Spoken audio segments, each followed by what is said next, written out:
what Labor is offering about plans for a better future, and the Liberal Party, through Peter Dutton, very negative, no explanation about his nuclear costings, refusing to rule out all the cuts that people have to do to pay for that, and refusing to take responsibility for the decisions he took when he was last in government. Minister, have you or anybody in your government made contact with Donald Trump himself and spoken about his tariff regime?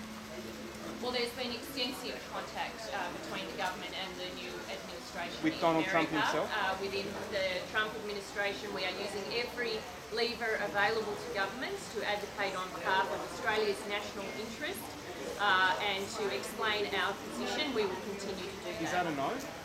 I'm saying we have used every lever available, including the Prime Minister has spoken twice to President Trump. Ministers have engaged with their counterparts. We're using diplomatic channels. We're using every lever available to stand up for Australia's national interest, and we will continue to do so. Minister, how can Labor keep booking itself as the party of healthcare when we saw up there, you still have to pull out your credit card when you want to go to the GP and get a visit? Yeah, well, we've rebuilt in the last 3 years the damage that was done in a decade of Liberal government. I mean, they froze the Medicare rebate, and you saw tonight Peter Dutton refused to take responsibility for that. The reason bulk billing and primary health care was in freefall when we came to government was a result of 6 years of Medicare MBS freezing on the indexation of MBS items.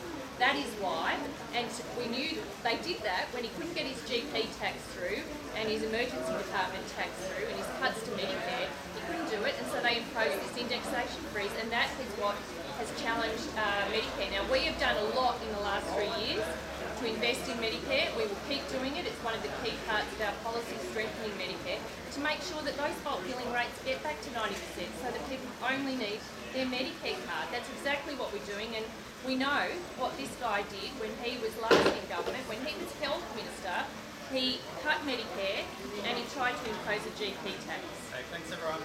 Thank you. Thanks, Minister.